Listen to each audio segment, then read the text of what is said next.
성경 고린도전서 15장입니다.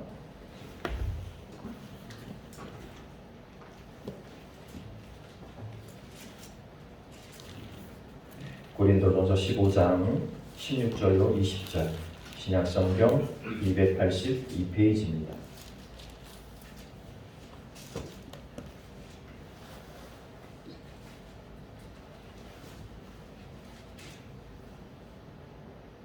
고린도전서 15장 16절로 20절 말씀.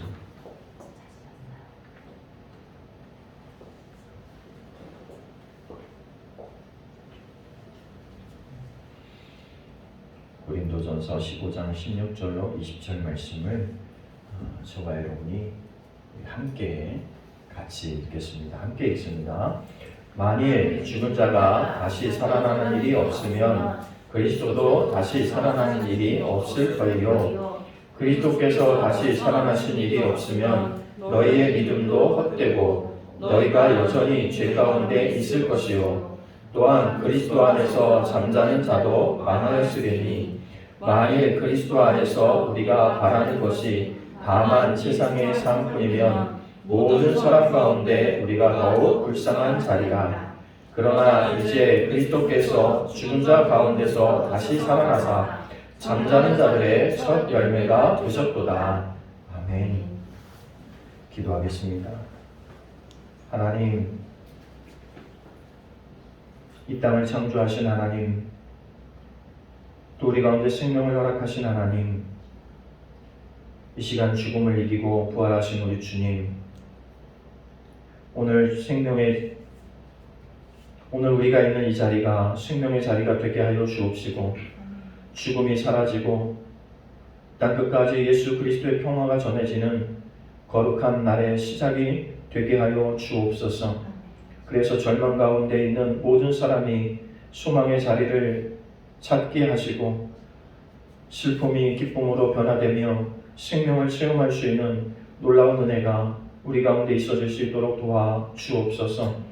그리스도의 부활이 여전히 우리에게 평화를 전하고 있습니다. 하나님, 이 땅에 아직도 전쟁 중에 있는 곳도 있고 내전 중에 있는 곳도 있고 많은 기근과 많은 어려움을 통해서 고통받는 사람들이 있습니다.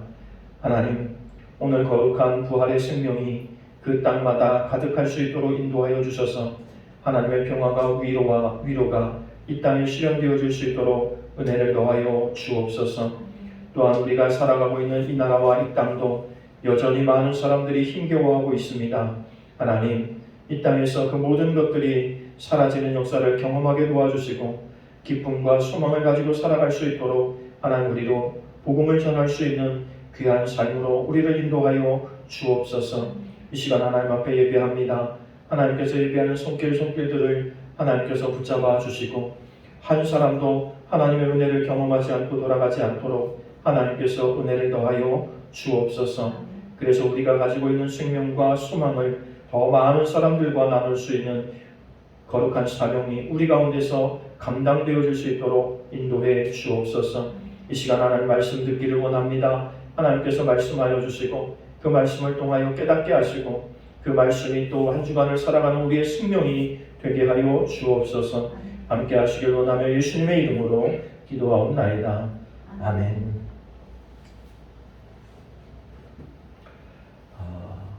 우리 함께 선포하겠습니다. 이렇게 선포하는 겁니다. 따라 하시면 됩니다. 잘 되고 있습니다.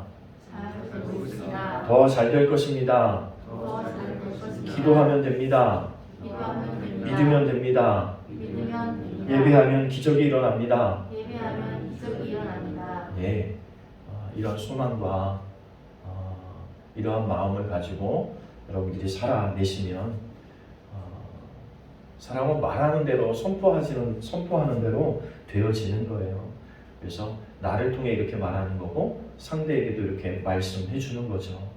잘 될 거야. 염려하지 마. 걱정하지 마. 기도하면 잘 돼. 믿으면 돼. 우리가 예배하면 하나님 우리를 도우실 거야. 뭐 이런 긍정적인 마인드로 긍정적인 걸 자꾸 이야기하면서 살아야 사람이 이 땅에서 성공하는 사람이 되는 거죠. 그래서 많은 사람들이 입술에 관한 이야기, 말에 관한 것들을 많이 이야기하잖아요.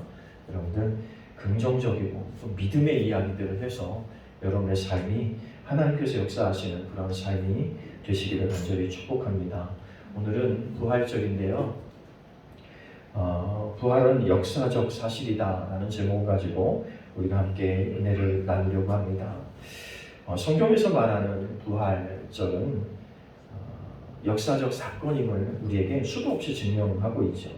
사건이라는 말은, 사실이라는 말은 역사에 기록된 것이 사실이라는 건 실제로 일어났다는 말이죠. 예수님의 부활은 신앙적 고백인 동시에 역사적 사실입니다. 신앙 고백은 과학적으로 증명될 수 없지만 때로는 우리는 믿어야 될 필요성이 있는 게 믿음이죠. 그러나 이 부활은 우리가 믿음으로 받아들여야 되는 사실임에도 불구하고 사실이기도 하고 또 신비하기도 하지만 그 역시 실제적으로 일어났던 사건이라는 거죠. 예수님의 부활을 예수님 부활하셨을 거야. 예수님 부활하셔서 이렇게 하셨을 거야. 성경은 이렇게 말하고 있지 않고요. 예수님 부활하셨다. 선언적 문장을 사용해서 이야기하고 있습니다. 예수님 살아나셨다. 더 이상 거기에 재론할 이유가 없다. 의심할 이유도 없고 그러니까 분명하게 예수는 살아나셨다고 선언하고 있는 거죠. 계시록 1장 18절에 보면 곧 산자라 이렇게 말씀하면서 내가 전에 죽었노라 볼지어다 이제 세세토록 살아있어 사망과 음부의 열쇠를 가졌다라고 선언하고 있습니다. 그 예수님께서 부활하신 절대적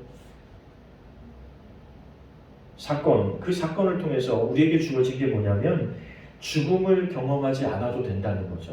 또 죽어도 다시 살 수 있다는 생명을 우리 가운데 허락하셨다는 거예요. 사람은 누구든 죽습니다. 누구든 사망을 경험할 수밖에 없는데 예수 믿는 사람들에게 있어서 중요한 소망은 뭐냐면 다시 살 수 있다는 거예요. 여러분 성경은 수도 없이 우리가 그것을 증명하고 있습니다. 예수님의 제자들이 예수님의 부르심을 받고 3년 반 동안 예수님을 따라다니죠. 근데 그들이 예수님을 따라다니는 건 그렇게 쉬운 일이 아니었습니다. 왜냐하면 자기의 직업을 버렸거든요. 자기의 삶의 터전을 다 버리고 가족들도 뒤로 하고 오로지 예수님만 3년만 따라다녔어요. 그러면서 그들은 꿈이 있었습니다. 예수님이 잘 되면, 예수님이 위대한 사람이 되면 자기들도 그 밑에서 뭔가 한 자리 누릴 수 있는 그때를 생각하면서 부단히 3년 반 동안 때로는 예수님 마음에 안 들었던 적도 있지만 3년 반 동안 예수님 열심히 따라다닙니다. 나중에 성경의 기록을 보면 그들의 목적이 어디 있었는지 보여요. 예수님이 나중에 정치적 왕이 되시거나 권력자가 되면 그 자리에서 뭔가 한 자리 내가 차지할 수 있을 거라는 생각 때문에 아마 그들이 그렇게 따라다녔다는 게 성경에 다 증명되거든요. 그런데 여러분 생각해 보세요. 그렇게 모든 것, 직업도 버렸죠, 가족도 버렸죠, 다 떨치고 자기 모든 삶의 터전들을 버리고 예수님을 따라다녔는데 어느 날 예수님이 십자가에 달려 죽으십니다. 로마 군병들에게 잡혀가서 십자가에 달리시는 거예요. 여러분이 예수님의 제자였다고 한번 생각해 보세요. 3년 반 동안 모든 걸 다 투자해서 따라다녔는데 그 예수님이 어느 날 갑자기 십자가를 지고 죽으신 거예요. 여러분 같으면 과연 어떤 심정이었을까요? 여러분의 마음은 어땠을까요? 우리라면 과연 그때 심정이 어땠을까 한번 생각해 보세요. 내가 모든 걸 투자한 예수님인데 내가 모든 걸 걸고 내 인생을 걸었어요. 사실은 그들에게 있어요. 그렇지 않아요? 대부분 예수님과 비슷한 나이 또래, 예수님보다 조금 어린 나이, 때로는 예수님보다 조금 나이 많은 사람, 이런 사람들이 보면 예수님하고 비슷한 나이 또래였을 텐데 그들이 그들의 모든 인생을 예수에게 건 거예요. 예수가 왕이 됐으면 좋았을 텐데, 이스라엘을 독립시키는 독립투사였으면 좋았을 텐데, 어느 날 십자가에 못 박혀 그 예수가 죽는 거예요. 그 제자들의 심정이 얼마나 허무했을까 생각해 봤어요. 도대체 그들의 마음이 얼마나 허탈했을까. 내가 십자가에 죽을 수밖에 없는 저 사람을 위해서 3년간을 쫓아다니면서 제대로 먹지도 못하고 들판에서 자고 저 예수를 그렇게 믿고 따라다녔던 나는 과연 뭘까? 그래서 제자들의 대다수가 예수님이 십자가에 못 박히시는 중간에, 예수님이 잡혀서 돌아가시는 그 순간에 그 대부분의 제자들이요 어떻게 했냐면 다 도망갔어요. 베드로는요 굉장히 역동적인 사람입니다. 물론 어부들이 좀 거칠다고는 하죠.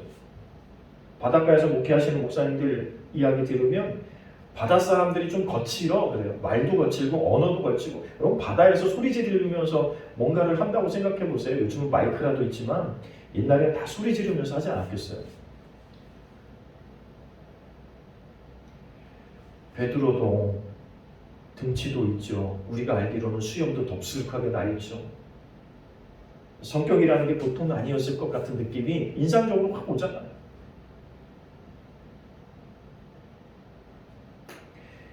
그래서 자기는 어떤 순간에도 예수를 안 떠나고 예수를 배신하지 않고 예수와 끝까지 함께 할 수 있다고 확신했죠. 자기가 그렇게 살아왔으니까, 사나답게, 남자답게, 사나이답게 멋지게 살았으니까 예수님, 어떤 순간에도 저는 예수님 떠나지 않을 겁니다. 그런데 그 베드로가 예수님을 부인하고 예수님을 저주하고 도망가거든요. 누가복음 잘 읽어보면 갑자기 예수님이 잡히시던 그 상황 가운데 그 겉옷을 벗어던지고 벌거벗은 채로 도망가는 청년의 모습이 나오는데 성경학자들은 이 사람을 누가라고 보고 있어요. 자기가 자기 자신을 거기다 집어넣어서 자기 모습을 그려 넣은 것이다 이렇게 보고 있어요.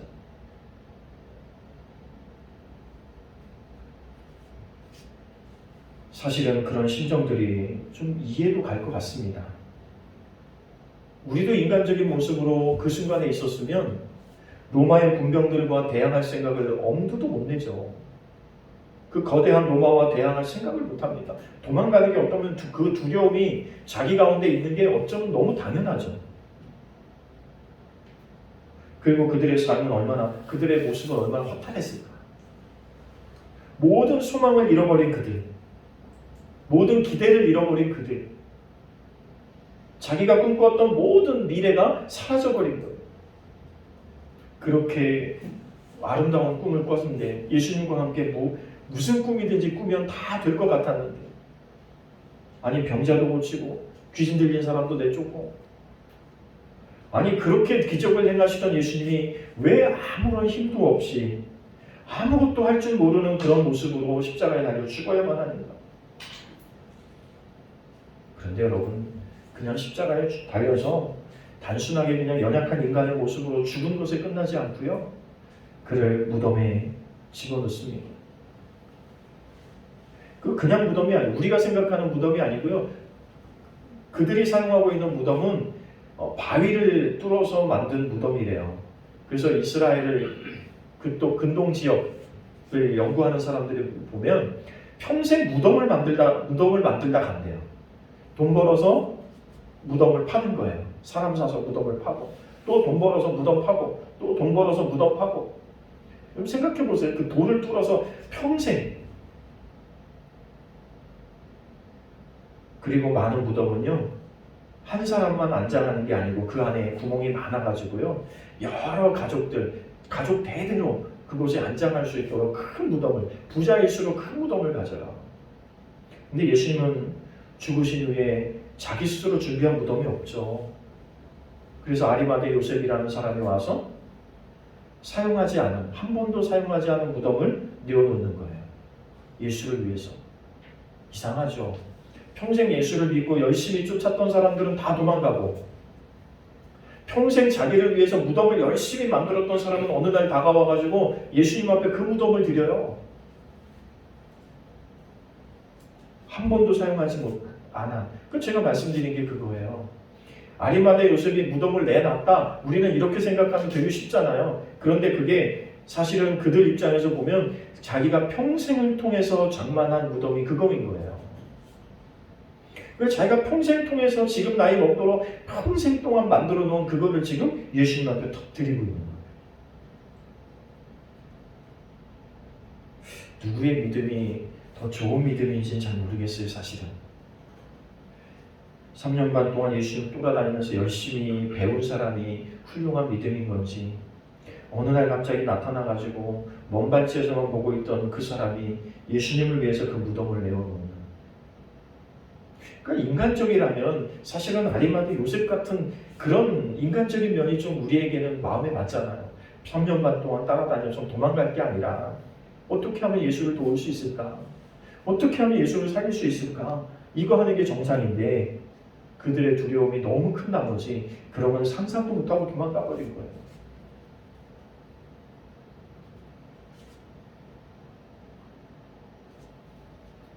그들은 3일째가 되면 죽은 시체에게 기름을 바르는 일들을 해요. 유황을 바르는 일이 전통이에요.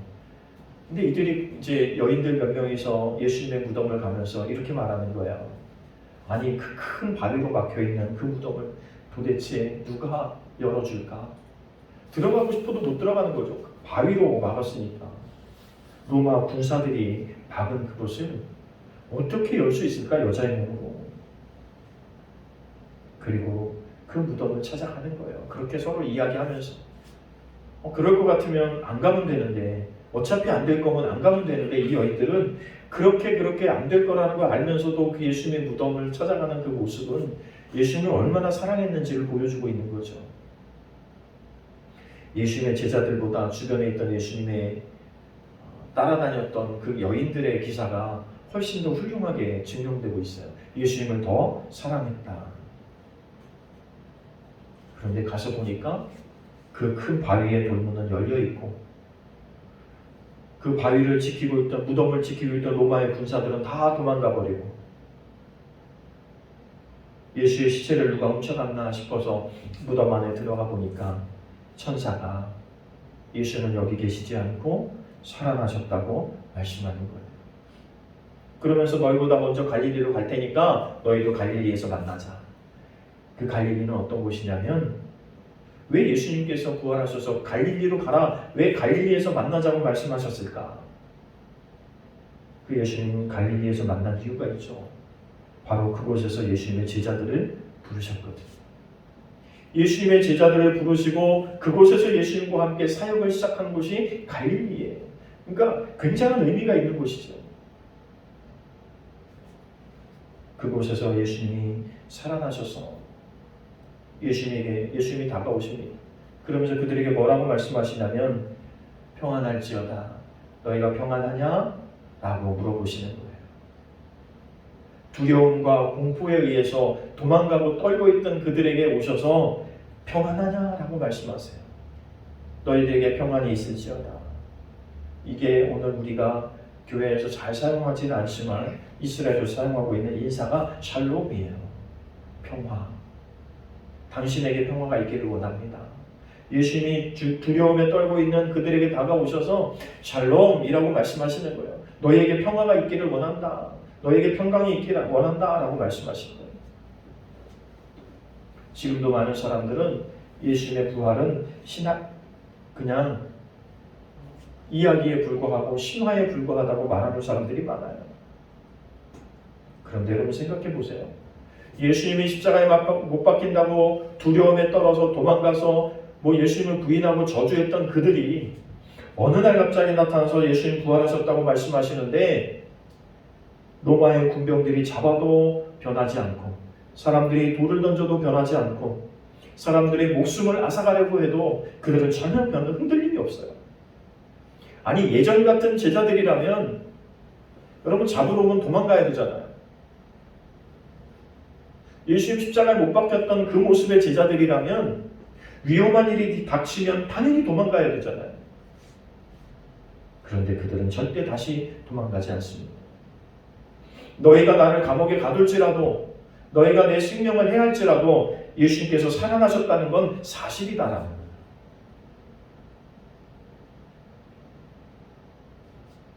여러분, 이 부활의 사건은요,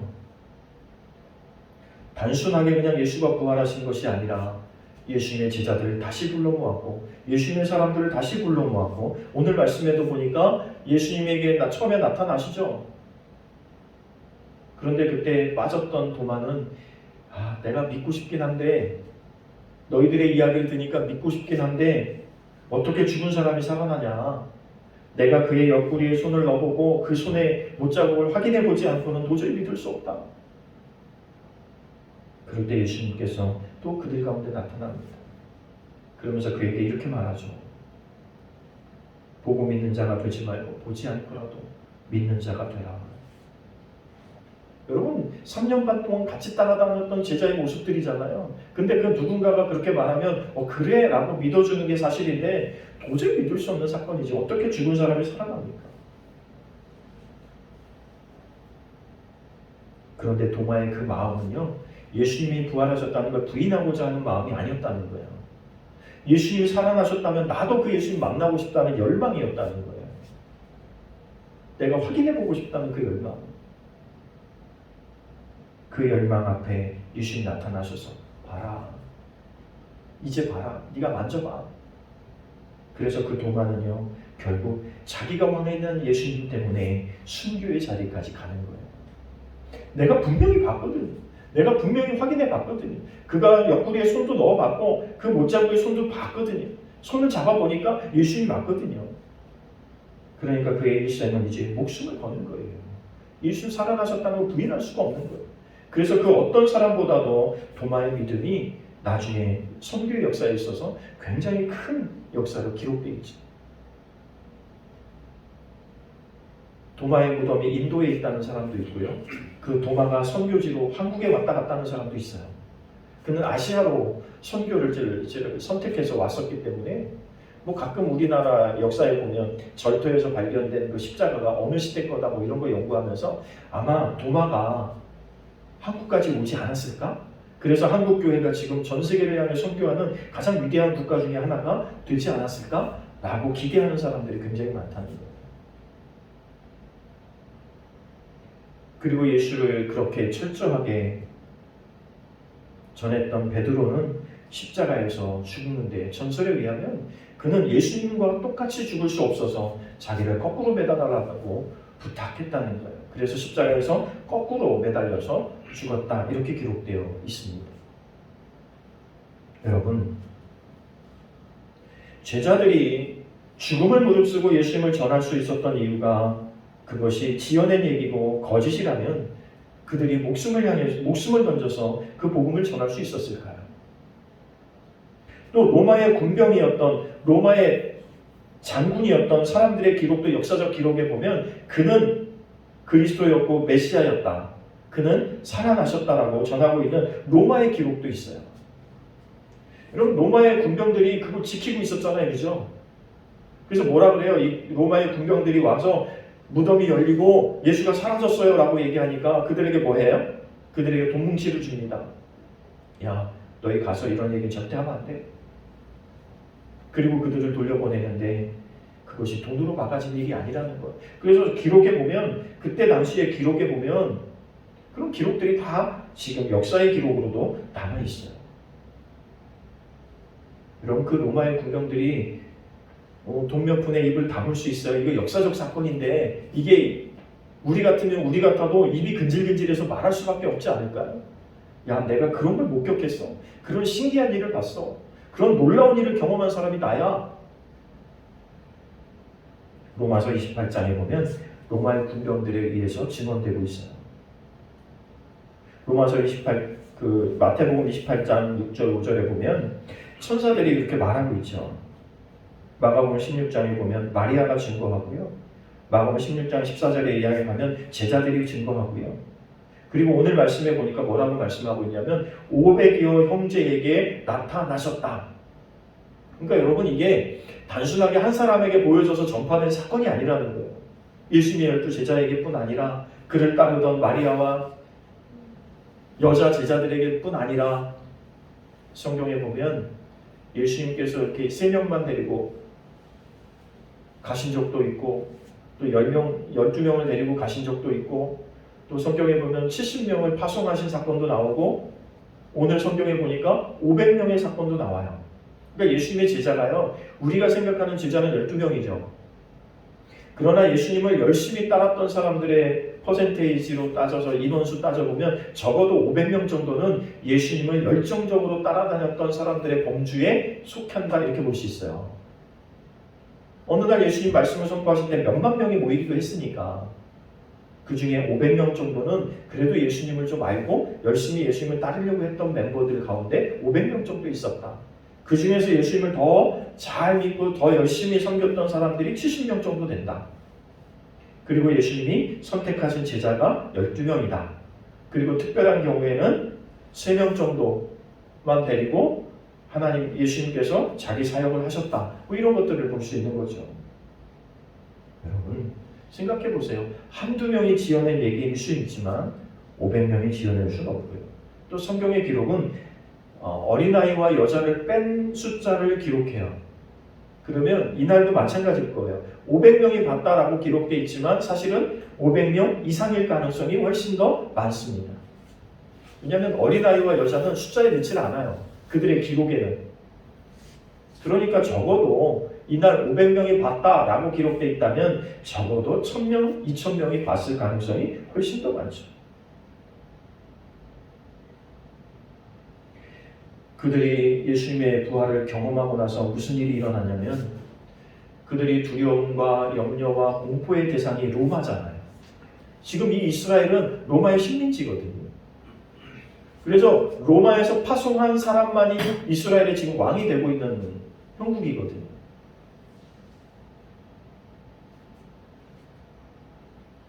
그런데 여러분, 그 로마가 몇 세기가 가지 않아서 예수님이 부활하시고 나서 얼마 가지 않아서 로마가 기독교화 되어져 버립니다. 로마가 기독교로 선포할 때 기독교 인구가 뭐 어떤 사람에 의하면 2%라고 말하고 크게 잡는 사람들, 많이 잡는 사람들은 뭐 7%였을 것이다. 아니면 뭐 이래저래 해가지고 한 9% 정도 되지 않았을까? 뭐 이렇게 얘기하는 사람도 있지만 적어도 그 최소한의 인원이 예수를 믿었다고 하는데 그 예수의 부활의 복음이 로마를 넘어뜨려 버린 거예요. 정치적으로 군사적으로 어떤 힘으로도 굴복시킬 수 없었던 그 로마를 예수가 부활하셨다는 복음으로 무너뜨렸다는 거예요. 여러분 오늘 이것이 우리에게 무슨 의미가 있습니까? 그 예수님의 부활이 오늘 우리에게 무슨 의미가 있습니까? 우리는 여전히 살아가면서 오늘도 이 땅의 권세, 이 땅의 권력, 이 땅의 힘, 이 땅의 환경, 이 땅의 여건 때문에 여전히 우리는 두려움에 사로잡혀 있는 일들이 많잖아요. 여러분 무엇이 두렵습니까?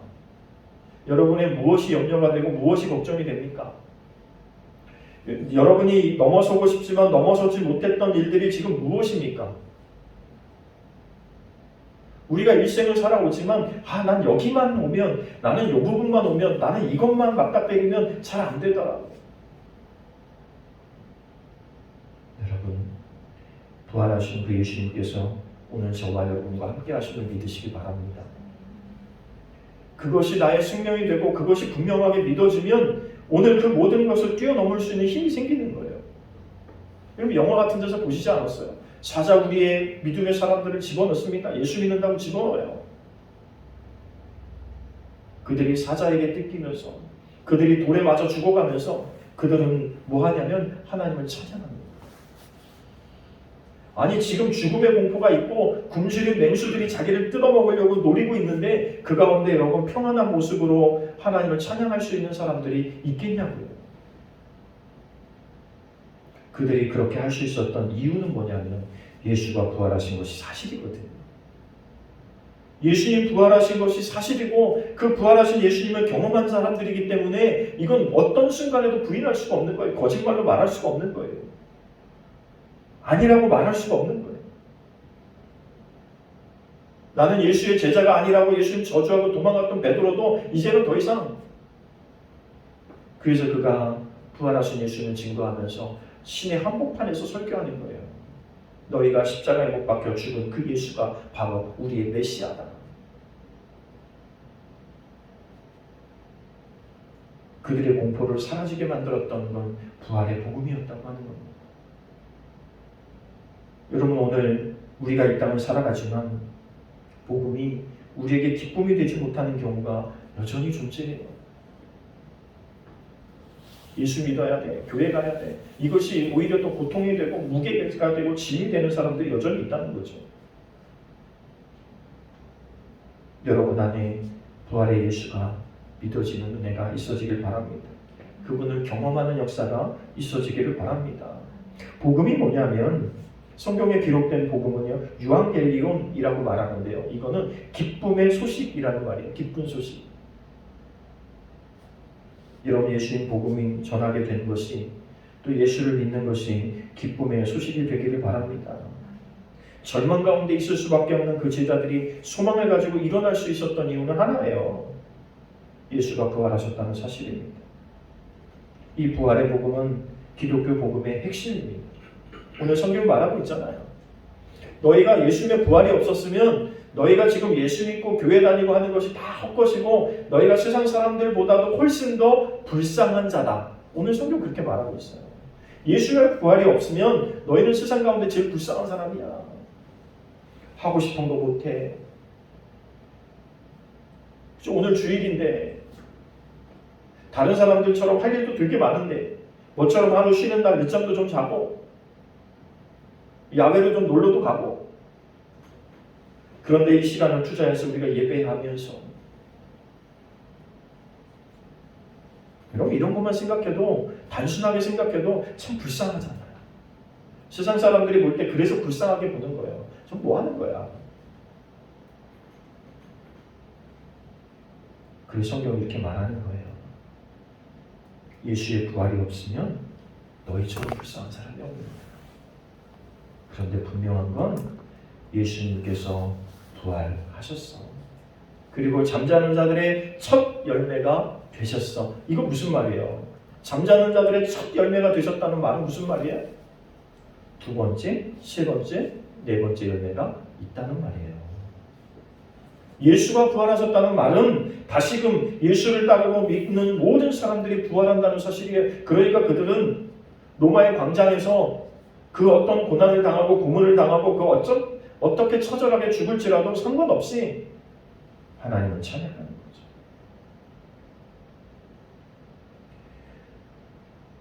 바울이 오늘 고백하고 있는 거거든요. 만삭되지 못한 자기에게도 나타났다. 이야기에 의하면 바울이 칠삭동이었다, 팔삭동이었다 이런 얘기가 있어요. 그래서 자기가 그렇게 고백하고 있는 거예요. 나는 만삭되지 못해서 났어. 근데 이게 사실이라는 거예요. 10달을 채워서 난 사람이 아니라는 거예요. 자기는 날 때부터 부족한 사람이었는데 그 예수님께서 자기에게 나타나셨다는 거예요. 그 부활하신 예수님이 자기에게 나타났다는 거예요. 지금 예수님의 제자들이라고 하는 12명에 비하면 자기는 형편없는 사람인데도 불구하고 예수님이 자기에게 나타나셨다는 거예요. 지금 그걸 지금 바울은 고백하고 있는 거예요.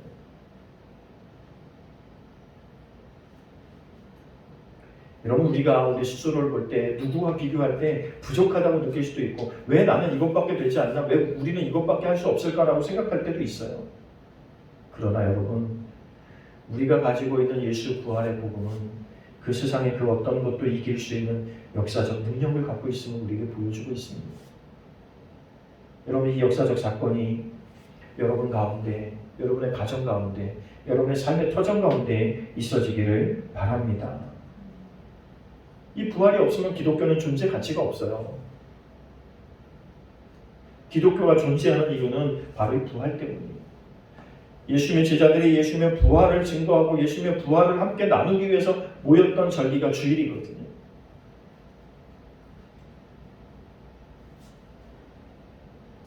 코로나19가 이제 2종으로 내려가고 이제 우리가 좀 자유로워진다고는 하지만 여전히 우리 가운데는 남아있죠. 공포가 남아있어요. 후유증이라는 걸로 사람들이 자꾸 이야기하니까 이 공포가 좀 남아있는, 이렇게 풀려도 되는 건가? 그러나 여러분 염려하지 마십시오. 사람이 가장 두려워하는 것이 죽음 아니에요? 죽으면 어떡하지? 그래서 내가 30년 사는 거 50년 사는 거, 100년 사는 거 사람들은 살 수만 있다면 하루이라도 1년이라도 그죠? 더 살고 싶어서. 그게 왜 그런 마음이 가져지냐면 죽음이라는 것이 두렵거든요. 그런데 예수를 믿는 믿음은요, 이걸 뛰어넘어요. 죽음을 두려워하지 않는 사람만큼 무서운 존재는 없어요. 그죠? 왜 로마가 그들을 찬양하는 영화 속에서도 잘 표현되더라고요. 사자굴 속에서 죽어가는 그들이 하나님 찬양합니다. 근데 미소를 지으면서 찬양하니까 그 가운데 모여서 그걸 구경하려고 모였던 사람들이요, 되게 두려움을 느끼는 거예요. 저게 뭐지? 저들은 평화롭게 찬양하고 있는데 그게 공포로 다가오는 거예요. 사자가 무서운 게 아니라 지금 찬양하고 있는 그들이 두려워지는 거예요. 여러분이 세상을 두려워할 게 아니고요. 여러분이 죽음을 두려워할 게 아니고요. 여러분이 가지고 있는 어떤 고민, 걱정, 이게 두려운 게 아니고요. 사실은 그 모든 것들이 우리를 두려워해야 돼요.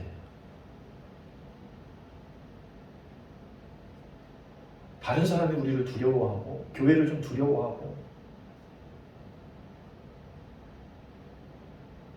내가 그동안 못 이겼던 것 같아 도저히 안 될 것 같았던 일들이 내 앞에서 두려움을 떨고 떠나가는 역사가 일어나는 게 이 부활의 사건이었다고 합니다. 여러분의 삶 가운데서 두려움과 염려와 걱정이 떠나가는 역사가 있어지기를 바랍니다. 그래서 그동안 시도하려고 했는데 시도하지 못했던 일이 있다면 과감하게 믿음으로 기도하면서 시도해보세요. 그러면서 이렇게 생각하는 거예요. 나는 예수 믿는 사람이야. 나는 하나님의 아들이야. 내가 하나님의 자녀인데 내가 지금 부족해도, 지난주에 말씀드렸죠? 우리가 부족해도 뭐라고요? 왕의 자녀라고요. 부족해도 왕자는 왕자예요. 그렇지 않아요? 부족해도 왕자는 왕자예요. 우리가 좀 부족해 보여도 하나님의 자녀예요. 여러분, 우리에게 부활의 권세가 있습니다. 두려워하고 염려할 이유가 없어요. 두려움에 떨지 말고 그 두려움과 당당하게 맞설 수 있는 믿음의 사람들이 되시길 바랍니다. 그래서 여러분을 통해서 야, 예수 믿는 사람들이 저래서 다르구나. 나 저러니까 예수 믿는 거구나. 야, 나도 저런 예수님 한번 믿어보고 저런 교회 한번 가봤으면 좋겠다 라는 생각을 할 수 있을 만큼 여러분이 이 땅에서 멋지게 살아내셔서 부활이 2000년 전의 기록이 2000년 전의 제자들의 역사가 아니라 오늘 우리에게 증명되어진, 우리 가운데 나타나는 그런 놀라운 역사의 주인공이 저와 여러분 되시기를 간절히 축원합니다. 기도하겠습니다. 하나님,